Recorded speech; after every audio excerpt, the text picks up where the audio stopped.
जय गंगा मैया। आज हम लोग चर्चा करेंगे कार्तिक पूर्णिमा के दिन गंगा स्नान का क्या महत्व होता है। कार्तिक पूर्णिमा हिंदू धर्म और अन्य भारतीय धार्मिक परंपराओं में एक महत्वपूर्ण त्यौहार है, जैसा कि सभी लोग जानते हैं, जो कार्तिक महीने की पूर्णिमा को मनाया जाता है।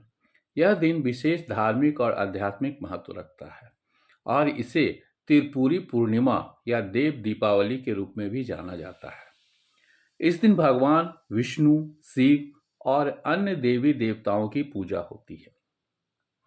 गुरु पूर्णिमा भारतीय संस्कृति में एक महत्वपूर्ण त्यौहार है, जो गुरु, आध्यात्मिक मार्गदर्शक या शिक्षक के प्रति सम्मान और कृतज्ञता व्यक्त करने के लिए मनाया जाता है। इसे हर वर्ष कार्तिक मास की पूर्णिमा के दिन मनाया जाता है। यह पर्व गुरु के महत्व को समझाने और उनके प्रति समर्पण व्यक्त करने का एक शुभ अवसर है। भारतीय परंपरा में गुरु को भगवान से भी ऊंचा स्थान दिया गया है, क्योंकि गुरु ही शिष्य को अज्ञान के अंधकार से ज्ञान के प्रकाश की ओर ले जाते हैं। संस्कृत में कहा भी गया है, गुरु ब्रह्मा गुरु विष्णु गुरुर्देवो महेश्वरा, गुरु साक्षात परम ब्रह्मा तस्मै श्री गुरुवे नमः। यह दिन बौद्ध धर्म में भी बहुत महत्वपूर्ण है।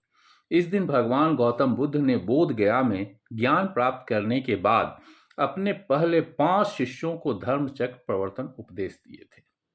कार्तिक पूर्णिमा को गंगा स्नान का विशेष महत्व धार्मिक ग्रंथों, पुराणों और हिंदू परंपराओं में गहराई से निहित है। इसे पवित्रता, आध्यात्मिक शुद्धि और मोक्ष प्राप्ति का प्रतीक माना गया है। आइए इसे विस्तार से हम समझते हैं। गंगा स्नान का जो धार्मिक महत्व है, हिंदू धर्म में गंगा नदी को पवित्र माना गया है। मान्यता है कि गंगा में स्नान करने से पापों का नाश होता है और आत्मा को शुद्धि मिलती है, साथ ही मोक्ष की भी प्राप्ति होती है। कार्तिक पूर्णिमा को गंगा स्नान करने से विशेष पुण्य फल प्राप्त होता है, क्योंकि यह दिन देवी देवताओं और ब्रह्मांडीय ऊर्जा से जुड़ा हुआ है। पुराणों में गंगा का स्नान अलग अलग तरीकों से वर्णन किया गया है। स्कंद पुराण में गंगा स्नान को मोक्ष प्राप्ति का साधन बताया गया है। कहा गया है कि कार्तिक मास में गंगा स्नान से मनुष्य स्वर्ग के अधिकारी बनते हैं। उसी तरह पद्म पुराण में भी कार्तिक पूर्णिमा पर गंगा स्नान करने से पितरों का उद्धार होता है और वंश की प्रगति होती है। ऐसी मान्यता है कि इस दिन भगवान विष्णु और शिव विशेष रूप से प्रसन्न होते हैं। इस दिन भगवान विष्णु ने मत्स्य अवतार लिया था। एक कथा के अनुसार त्रिपुरासुर नामक राक्षस ने तीनों लोकों पर विजय प्राप्त कर ली थी और सभी देवताओं को हराकर त्राही मचा दी थी। उसकी मृत्यु केवल भगवान शिव के हाथों हो सकती थी। देवताओं ने भगवान शिव को प्रसन्न करने के लिए गंगा में स्नान किया। उसके बाद भगवान शिव ने इस दिन उसे मारकर तीनों लोगों को मुक्त किया। इसीलिए इसे त्रिपुरी पूर्णिमा भी कहा जाता है। इस घटना की खुशी में देवताओं ने दीप जलाकर उत्सव मनाए, जिसे कि देव दीपावली कहा गया है। इस दिन गंगा में स्नान के बाद दीपदान करने से विशेष पुण्य प्राप्त होती है।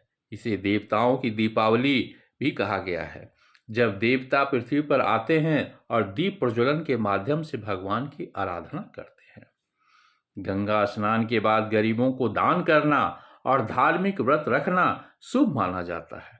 इस दिन गंगा, यमुना या किसी भी पवित्र नदी में स्नान करना पापों को दूर करने वाला और मोक्ष प्राप्ति का मार्ग बताया गया है। धार्मिक मान्यताओं के अनुसार कार्तिक पूर्णिमा पर किया गया दान कई गुना फल देता है।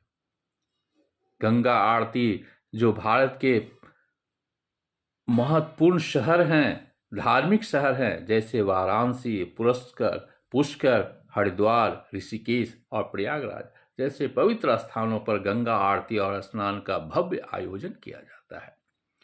अलग अलग जगहों पे इस दिन भगवान की महिमा के लिए भजन, कीर्तन और धार्मिक कथाएं कही जाती है।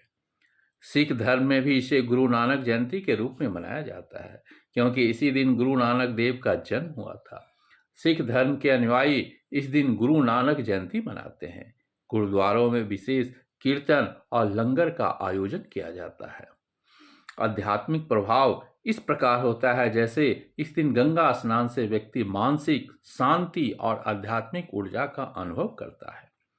प्राकृतिक शुद्धि में कार्तिक मास में ठंडे पानी में स्नान करना शरीर के लिए स्वास्थ्यवर्धक माना जाता है। यह रक्त संचार को बढ़ाता है और मनोवैज्ञानिक रूप से सकारात्मक ऊर्जा प्रदान करता है। आधुनिक संदर्भ में भी कहा गया है कि कार्तिक पूर्णिमा आज भी भक्ति, आस्था और परंपरा का प्रतीक है। यह त्योहार धार्मिक, सांस्कृतिक और आध्यात्मिक पहलुओं को जोड़ता है, जो समाज में प्रेम, शांति और सौहार्द का संदेश देता है। जय गंगे मैया, हर हर गंगे माता, जय जय जय।